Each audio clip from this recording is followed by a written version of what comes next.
Swastiastu. Selamat pagi anak-anak. Selamat datang di SMP Dharma Kirti Sengkidu. Pada masa pengenalan lingkungan sekolah saat ini, Bapak Inenga Swartike akan menyampaikan materi dengan topik cara belajar yang efektif. Di masa pandemi COVID-19 seperti saat ini, ingat selalu jaga kesehatan, ikuti protokol kesehatan yang ada. Semoga kita selalu sehat, selamat dalam lindungan Ide Sang Yang Widiwasa. Sebelum Bapak masuk ke tema pokok, yaitu cara belajar yang efektif, ada baiknya Bapak sampaikan sekelumit sejarah SMP Dharma Kirti. Mengapa sejarah itu penting? Bung Karno pernah menyampaikan, jangan sekali-sekali melupakan sejarah. Karena di balik sejarah tersimpan pemikiran-pemikiran yang bagus, pemikiran-pemikiran yang luhur dari tetua kita yang patut kita teladani. Terus, apa hubungannya cara belajar dengan sejarah Dharma Kirti? Diharapkan nanti dengan mengetahui sekelumit sejarah dari Dharma Kirti ini, kalian menjadi lebih termotivasi untuk meningkatkan kualitas diri, untuk terus-menerus belajar, sehingga kalian menjadi pribadi yang lebih baik. SMP Dharma Kirti didirikan pada tanggal 16 Januari 1976, sehingga tanggal 15 Januari merupakan hari jadi sekolah kita. Pendirian sekolah ini dilandasi oleh keinginan orang tua, para tetua kita terdahulu, yang menginginkan penerusnya untuk mengenyam pendidikan yang lebih baik. Setidaknya sampai jenjang sekolah menengah. Mengapa pendidikan itu perlu atau sangat penting? Karena dengan pendidikan, kita akan lebih mempunyai banyak pilihan. Pilihan untuk menentukan masa depan yang lebih baik. Nah, akhirnya dengan pemikiran seperti itu didirikanlah Yayasan Pendidikan Dharma Kirti. Yayasan pendidikan ini menaungi SMP Dharma Kirti pada awalnya, kemudian tahun 87 dilanjutkan dengan mendirikan sekolah menengah atas yang sekarang kita kenal sebagai SMA Dharma Kirti. Yang terlibat dalam pendirian yayasan ini adalah badan pendiri yang meliputi Desa Pekraman Tenganan Pegeringsingan, Desa Pekraman Tenganan Dautukat, Desa Pekraman Pesedahan, Desa Pekraman Nyutebel, Desa Pekraman Sengkidu, Desa Pekraman Pekarangan, Desa Pekraman Ngis, Desa Pekraman Selumbung. Inilah yang menjadi badan pendiri dari Yayasan Pendidikan Dharma Kirti. Nah, sekarang kita lihat nama sekolah ini.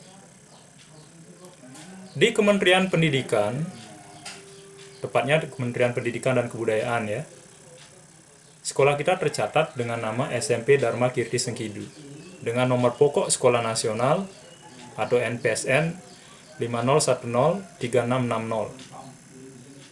Jadi nama resmi sekolah kita adalah SMP Dharma Kirti Sengkidu. Penambahan kata Sengkidu itu merujuk pada lokasi sekolah itu berada. Kenapa lokasi itu perlu? Karena ada sekolah lain di Bali yang namanya mirip. Sekolah itu berada di sekitaran Singaraja. Nah, jadi bisa dibedakan dengan jelas.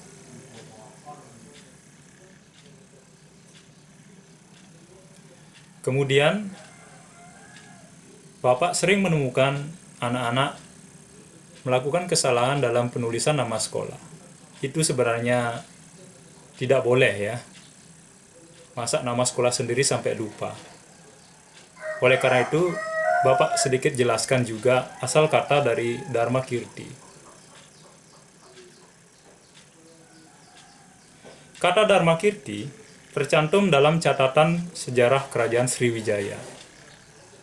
Jadi, dalam catatan sejarah itu ada nama Swarna Dwipi Dharma Kirti, atau nama lainnya adalah Dharma Raksita.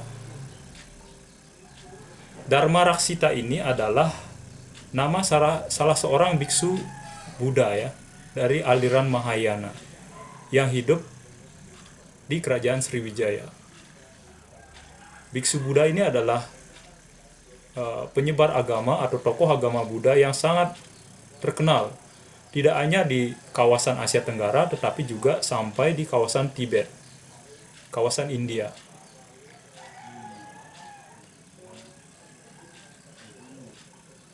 Kemudian catatan lain ya, dalam kitab Sara Samusaya Sloka 250 itu terdapat kata kirti yang artinya pujian tentang kebaikan.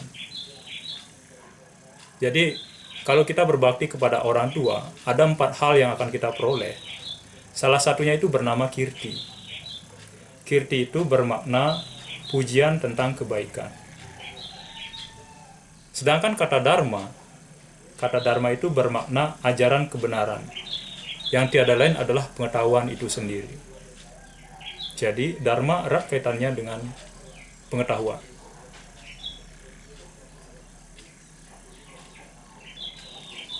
Jadi jangan sampai salah tulis. Kirti itu berbeda penulisan maupun makna dengan kata kerti. Kalau kerti itu artinya usaha. Apalagi kertih. Nah, sehingga diharapkan dengan informasi ini tidak ada lagi yang melakukan, nanti kalian jadi siswa SMP Dharma Kirti tidak lagi salah dalam menuliskan nama sekolah dengan memahami makna dari kata Dharma Kirti itu. Terus, mengapa tetua kita memilih nama Dharma Kirti? Kita bisa lihat dari asal kata tadi. Sekolah kita mempunyai semangat yang sama dengan semangat biksu Dharma Kirti ya, yaitu menyebarkan ajaran kebenaran atau pengetahuan. Sekolah kita juga mempunyai visi untuk menyebarkan ajaran kebenaran atau pengetahuan. Tentu tujuannya adalah untuk kesejahteraan kita bersama.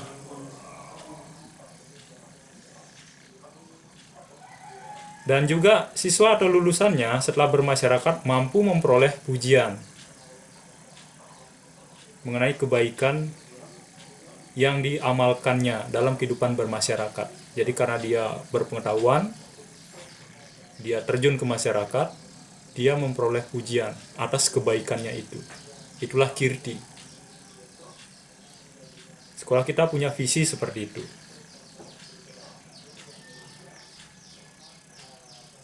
Nah, sehingga lulusan kita nanti menjadi insan yang berguna di masyarakat.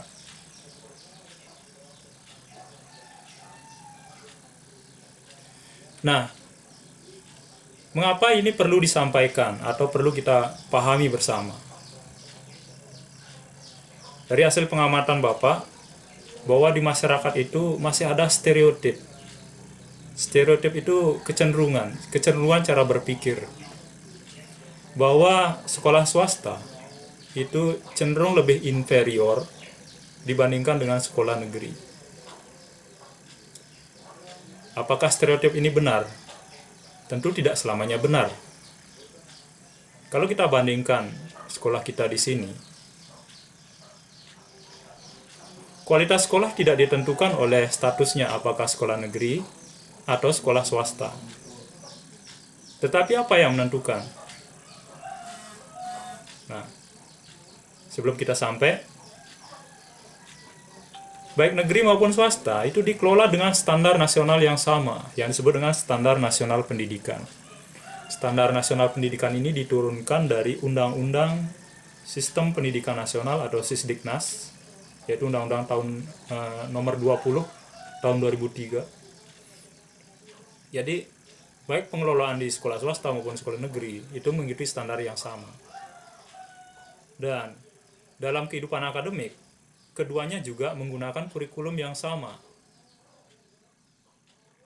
yaitu kurikulum tingkat satuan pendidikan tahun 2013. Terus apa yang menentukan kualitas suatu sekolah? Yang utama adalah prestasi. Prestasi yang dicapai oleh peserta didiknya atau siswanya. Tentu prestasi yang dimaksud bukan hanya prestasi akademik yang berupa nilai-nilai dalam raport dari berbagai mata pelajaran yang ada. Prestasi itu juga mencakup olah rasa, olah pikir, dan olahraga.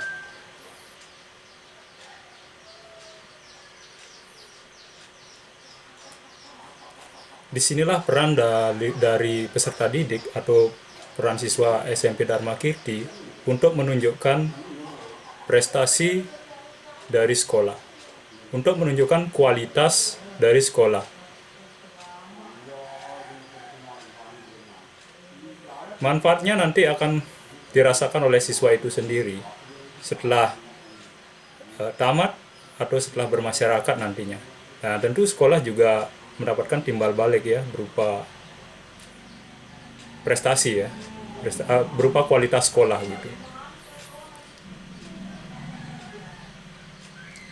Nah, untuk mencapai prestasi itu tentu kita harus belajar, siswa harus belajar dengan giat, belajar dengan tekun.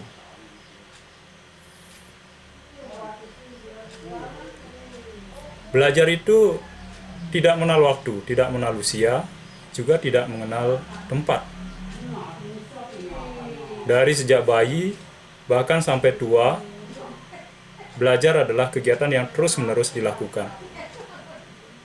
Pagi, siang, malam, bahkan setiap detik, waktu bisa digunakan untuk belajar.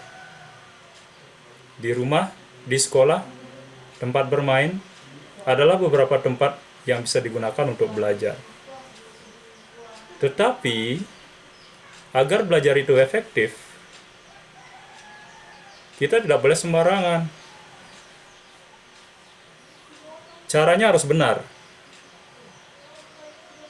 Apa yang bisa kita jadikan acuan kalau belajar kita itu sudah benar? Acuannya adalah efektivitas belajar. Indikatornya berupa peningkatan kualitas diri. Sebagai contoh, kalian belajar bermain gitar. Awalnya, kita tidak bisa memainkan lagu. Dalam rentang waktu tertentu, dalam belajar, akhirnya kita bisa memainkan sebuah lagu.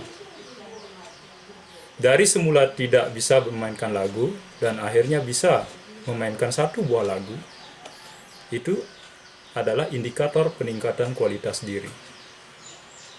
Berarti belajar kalian tercapai. Terus, bagaimanakah cara belajar yang benar? Ada 5 hal yang perlu kita perhatikan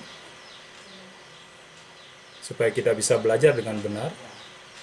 Yang pertama adalah mindset atau pola pikir yang benar.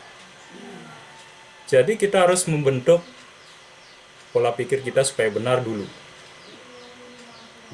Layaknya kegiatan olahraga, sebelum aktivitas berat dilakukan, kita harus melakukan pemanasan terlebih dahulu. Sehingga ketika kita mengakhiri olahraga, kita tidak akan merasakan otot kita sakit atau pegal atau nyeri. Kalau hal itu terjadi, berarti kita belum melakukan pemanasan dengan baik. Sama juga dalam belajar. Jadi sebelum kita belajar, kita harus persiapkan diri, persiapkan pola pikir kita. Nah, ada 3 pola pikir pokok yang harus kita siapkan di dalam diri kita. Yang pertama adalah pikiran terbuka atau open-minded. Ketika kita akan belajar, kita harus open minded, pikiran kita harus terbuka, siap menerima, bagaikan gelas yang siap dituangi air, atau bagaikan spons yang bisa menyerap air. Jangan apa-apa, saya itu sudah tahu, itu tidak perlu lagi saya pelajari, segitu aja, rasanya mudah. Ini akan menutup peluang kita untuk efektif dalam belajar.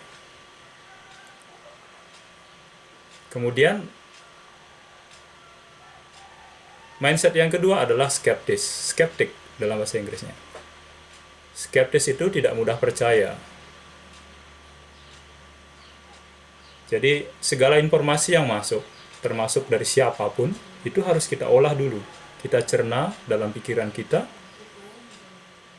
sehingga kita tidak gampang percaya begitu saja. Kita harus membuktikan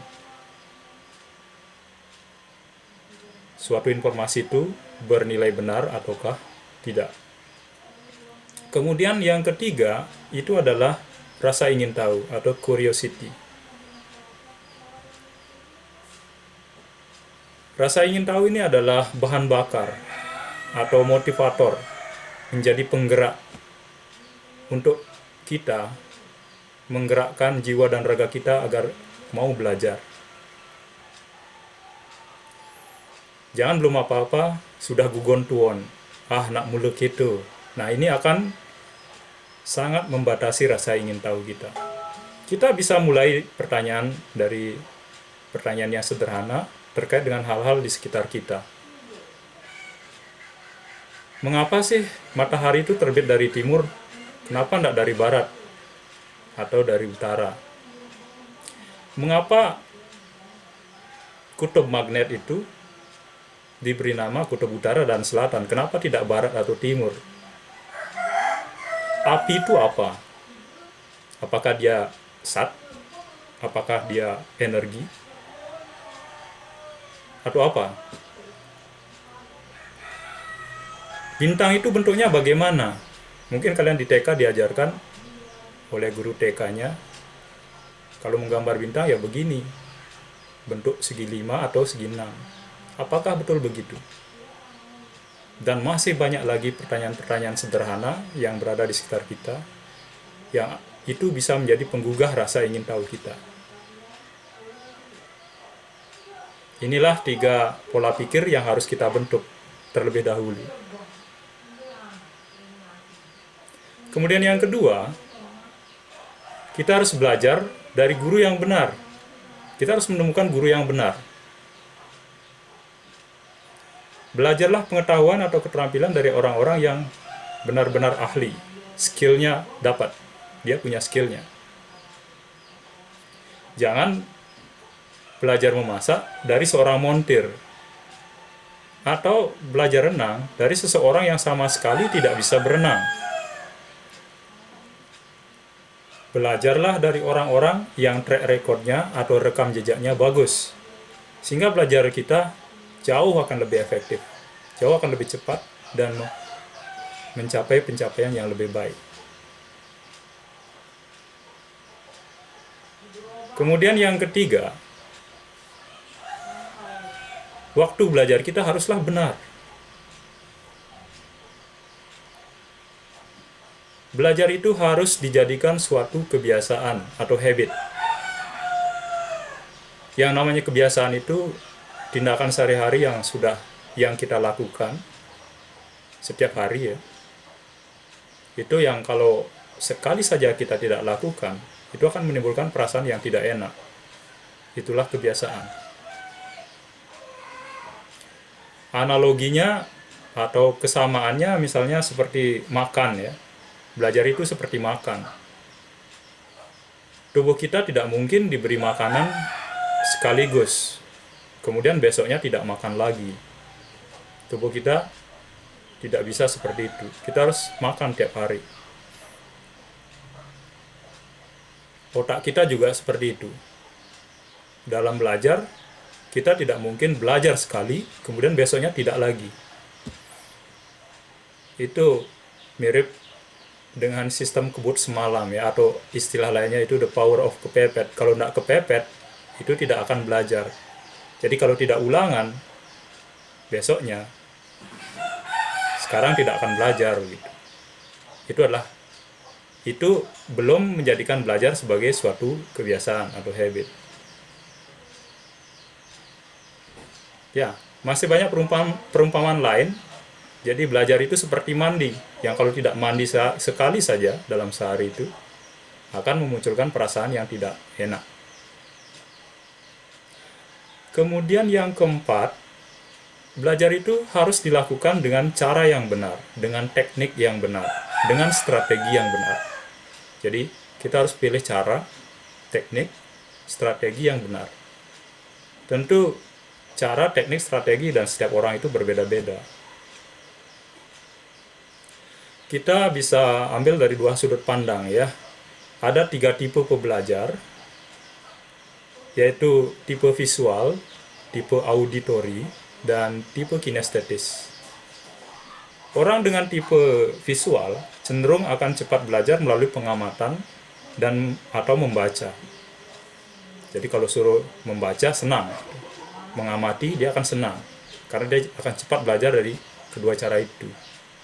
Tapi kalau tipe auditori, kalau disuruh membaca, dia tidak, mungkin akan cepat lelah gitu, akan cepat bosan. Tetapi tipe auditori ini akan cepat belajar kalau dia mendengarkan. Ada yang membacakan materi pelajarannya. Nah, sedangkan kalau tipe kinestetis, dia akan cepat menyerap pengetahuan apabila dicontohkan atau terlebih dahulu membayangkan orang lain melakukan apa yang ingin dia pelajari.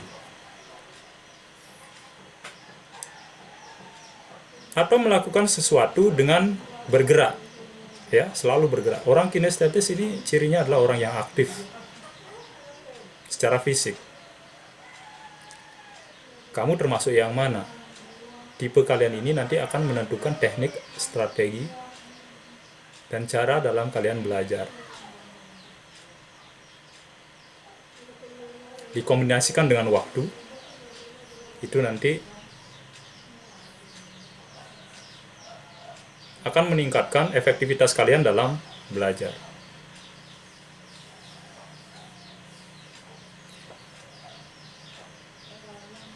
Kemudian yang kelima, lingkungan kita harus benar. Kita harus berada di lingkungan yang benar. Dalam kitab umat Nasrani, belajar itu seperti menanam benih. Kalau benih itu jatuh di tempat yang subur, maka benih itu akan tumbuh menjadi tanaman yang besar dan berbuah lebat. Kalau benihnya jatuh di tanah yang berpasir, curah hujannya rendah, maka tumbuhnya akan kerdil. Kalau jatuh di atas batu, maka begitu sampai di batu kemudian dilihat oleh burung, maka benih itu akan dipatuk oleh burung ya. Jadi tidak akan tumbuh. Belajar itu seperti itu. Jadi harus berada di lingkungan yang benar, lingkungan yang positif, yang menunjang aktivitas kalian dalam belajar. Nah, di sini juga ada berbagai tipe orang ya. Ada yang suka sunyi, ada yang suka belajar dengan tenang.